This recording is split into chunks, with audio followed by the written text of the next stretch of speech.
নমস্কাৰ বন্ধু বান্ধৱীসকল, কি খবৰ? আশা কৰোঁ আপোনালোক সকলোৰে ভাল আৰু লগতে মোৰো ভাল। আজি মই আপোনালোকৰ মাজলৈ এটি নতুন ৰেচিপি লৈ আহিছোঁ আৰু আপোনালোকে চাগে থাম্বনেইলটো দেখি গম পাইছেই কিহৰ ৰেচিপি।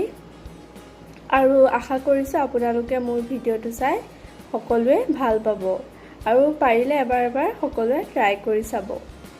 আৰু তেতিয়াহ'লে দেৰি নকৰি বলক মোৰ ৰেচিপিটো আৰম্ভ কৰোঁ। দেখিছে বন্ধু বান্ধৱীসকল, এতিয়া আমি প্ৰথমতে তেলটো গৰম হোৱাৰ পিছত জিৰা দিছোঁ আৰু এতিয়া দিছোঁ তেজপাত।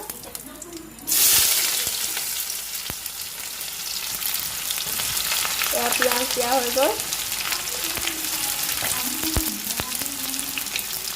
আৰু এতিয়া অলপ আৰু এতিয়া এই আদা নহৰু পেষ্ট দিছোঁ আৰু এতিয়া অলপ লৰাই ভাজি ল'ব লাগিব কালাৰ অহালৈকে।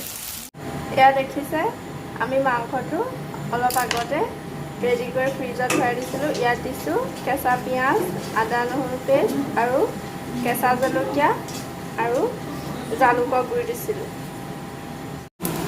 সেইটো বন্ধ কৰি দিছিলোঁ। এতিয়া দেখিছে আমাৰ ইয়াত পেষ্ট ৰেডি হৈ গৈছে, ব্ৰাউন কালাৰ হৈছে। এতিয়া আমি মাংসটো ইয়াত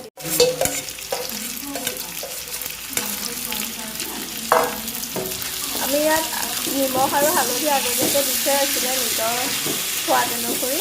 আপোনালোকে নিজৰ সোৱাদ অনুসৰি নিমখ আৰু হালধিটো দি ল'ব। এতিয়া আমি এয়া ভাজিম। এতিয়া আমি এয়া 5 মিনিটমান ভাজিম আৰু যেতিয়ালৈকে তেল ওলায় তেতিয়ালৈকে আমি ঢাকনা দি ল' চিমত দি থ'ম। আৰু আজি হাঁহ মাংসৰ লগত আছে কোমোৰা আৰু আলু।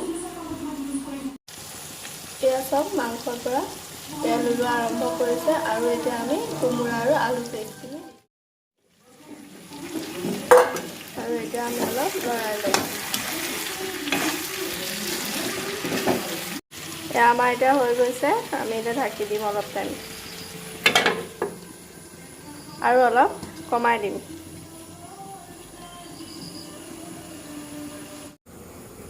দেখিছেনে আমি লং লৈছোঁ 2টা, ইলাচি এটা আৰু ডালচেনি। ইলাচি আৰু এটা ল'ব লাগিছিলে, মোৰ তাত আৰু নাই, সেইবাবে এটাই দিছোঁ।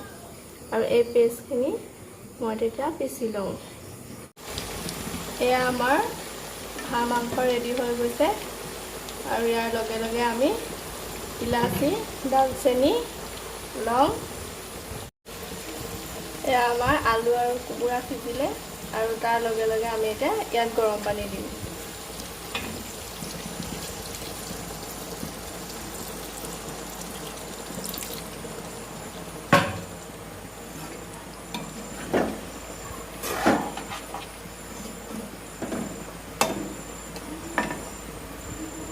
আৰু অকণমান সময় ৰাখি আমি ইয়াত দিম এতিয়া ইলাচি, ডালচেনি আৰু লং আৰু অলপ উতলিবলৈ দিম। তাৰপাছত আমাৰ ৰেচিপি ৰেডি হৈ যাব। এয়া আমাৰ মাংসৰ উতল আহিছে আৰু তাৰ লগে লগে আমি ইয়াত পেষ্টখিনি দি দিছোঁ আৰু আপোনালোকৰ দেখি চাগে খাওঁ খাওঁ লাগি গৈছে।